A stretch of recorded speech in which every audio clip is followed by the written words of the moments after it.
Hello everyone, welcome back to my channel with a new lesson.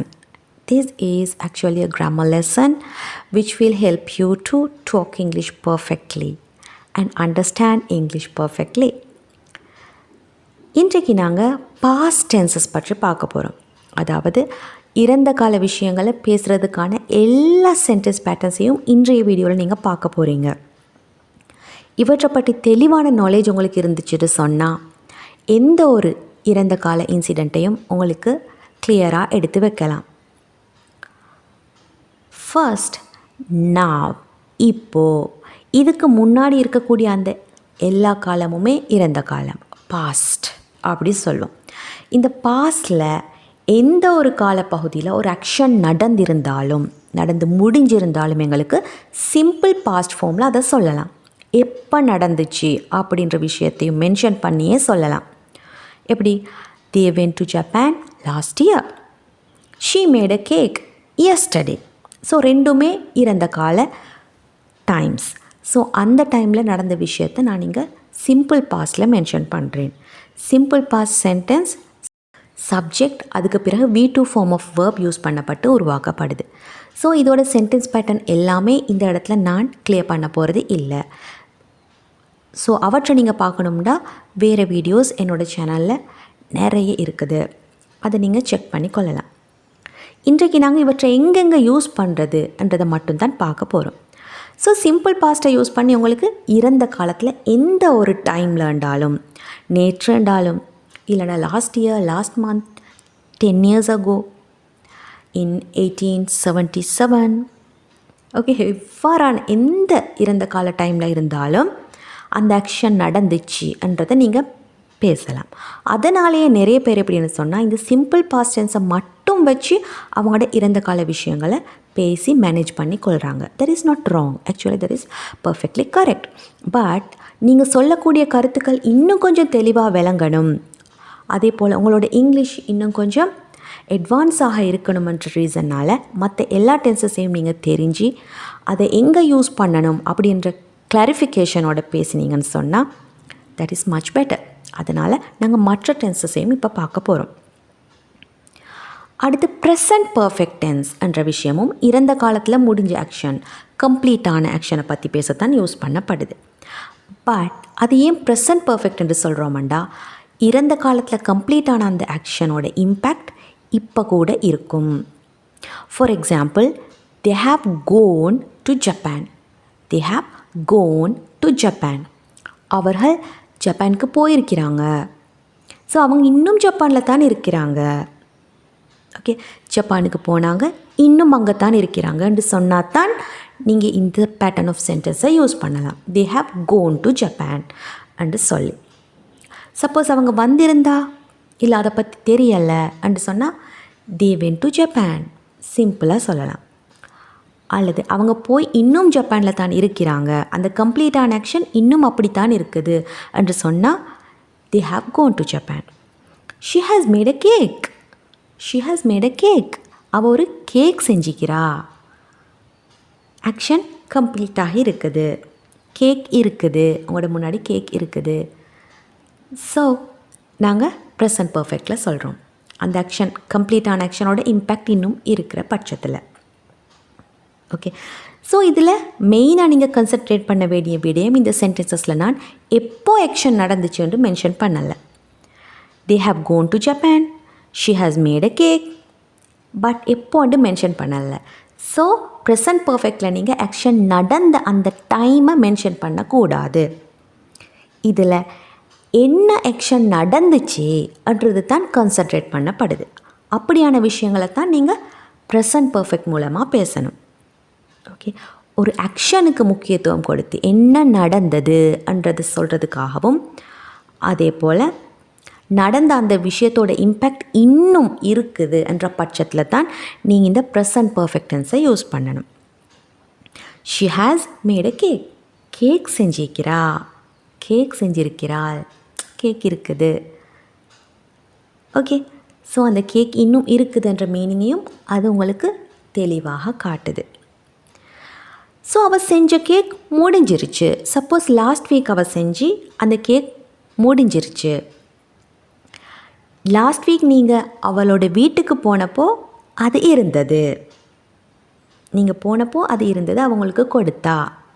அப்போது cake செஞ்சிருந்தா past time ஒன்றோட பார்க்கும்போது அந்த விஷயம் கம்ப்ளீட் ஆகி அதோட இம்பேக்ட் இருந்தது எனும் போது நீங்கள் எந்த டென்ஸை யூஸ் பண்ணணும்?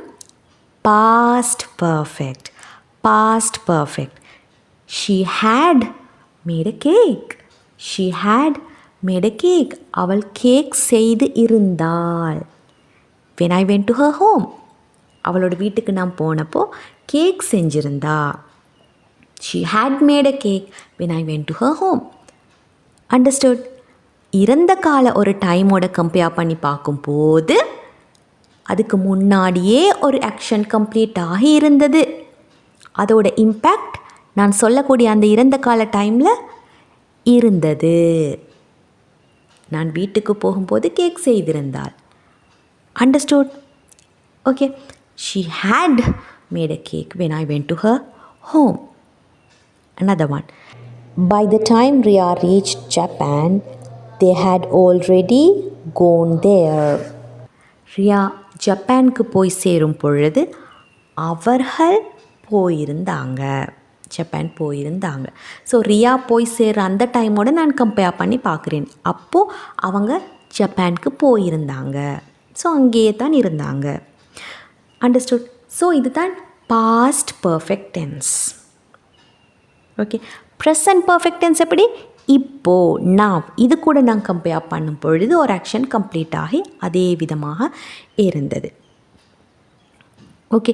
ஸோ இவ்வாறாக இந்த பாஸ்ட் டென்சஸை நீங்கள் தெளிவாக புரிஞ்சு கொள்ளுங்க.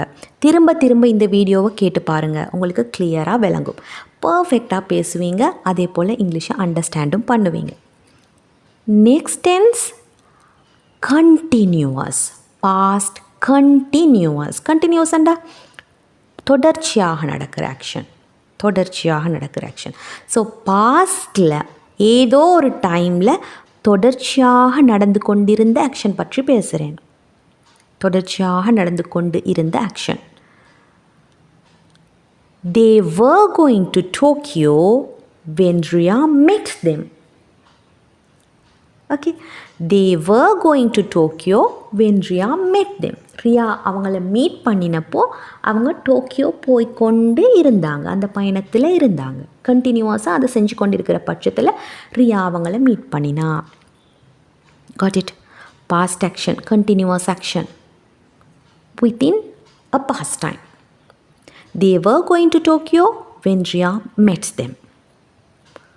She was making a cake when I called her. நான் கால் பண்ணும் பொழுது ஒரு கேக் செய்து கொண்டு இருந்தாள், அந்த ப்ராசஸை நடத்தி கொண்டு இருந்தாள். This is past continuous. Next past perfect continuous. So இந்த பாஸ்ட் கண்டினியூஸில் நாங்கள் பேசுவது ஒரு கண்டினியூஸான ஆக்ஷனாக இருந்தாலும் அது ஒரு ஷார்ட் டேர்ம் ஆக்ஷனாக இருக்கிற பட்சத்தில் தான் நாங்கள் பேசுகிறோம். இப்போ ஒரு கேக் செய்கிறது ஒரு ஷார்ட் டேர்ம் ஆக்ஷன், ஒரு பயணம் போகிறது short term action. But long term ஆக்ஷனாக இருக்கும் பட்சத்தில், அதாவது கண்டினியூவஸ் ஆக்ஷன் பாஸ்டில் கண்டினியூவஸாக நடக்குது பட் ரொம்ப நேரம் நடந்துச்சு என்று சொல்கிறதுக்கு நாங்கள் பாஸ்ட் பர்ஃபெக்ட் கண்டினியூவஸ் டென்ஸை யூஸ் பண்ணுறோம். She had been making a cake for hours. ரொம்ப நேரமா, எத்தனையோ ஹவர்ஸாக இந்த கேக்கை செஞ்சு கொண்டு இருக்கிறா. ஓகே. ஸோ கண்டினியூஸ் ஆக்ஷன் ரொம்ப நேரம் நடக்கிறதா இருந்தால் நாங்கள் பர்ஃபெக்ட் கண்டினியூஸை யூஸ் பண்ணணும். She had been making this cake for hours. They had been going to Japan each year for 10 years. They had been going to Japan each year for 10 years. அப்போ ரொம்ப காலமாக 10 வருட காலமாக அவங்க ஜப்பான் போகிறாங்க. So ஜப்பான்லேயே இருக்கிறதுன்ற meaning இல்லை, but விட்டு விட்டு ஒவ்வொரு வருடமும் போகிறாங்க. ஸோ அது long term continuous action. Long term continuous action. Understood? So இந்த மாதிரியான விஷயங்களை நீங்கள் பர்ஃபெக்ட் கண்டினியூவஸ் டென்ஸ் யூஸ் பண்ணி பேசிக்கொள்ள முடியும். நெக்ஸ்ட் வந்து இறந்த காலத்தில் நடந்து முடிஞ்ச விஷயங்கள் பற்றி நாங்கள் ஹைப்பத்தட்டிக்கலாக பேசக்கூடிய விடயம். ஓகே, இவ்வாறு செய்திருக்கலாம், கண்டிப்பாக செய்திருக்கலாம், செய்திருந்திருப்பேன், இப்படியெல்லாம் நாங்கள் பேசுவோம் இல்லையா? அதை எப்படி இங்கிலீஷில் சொல்கிறதுன்னு இப்போ பார்ப்போம். ஸோ அவங்க ஜப்பான் போனாங்க. அவங்க போக முன்னாடி என்னிடம் சொல்லியிருந்தால் எனக்கும் போயிருந்திருக்கலாம். ஓகே, இந்த மாதிரி நாங்கள் பேசுவோமே, இதை எப்படி பேசுகிறதுன்னு இப்போ பார்ப்போம். இதுக்கு நீங்கள் பாஸ்ட் மாடல்ஸை யூஸ் பண்ணணும். டிஃப்ரெண்ட்டான பாஸ்ட் மாடல்ஸை சிறு சிறு வித்தியாசங்கள் உள்ள கருத்துக்களை சொல்ல நீங்கள் யூஸ் பண்ணலாம்.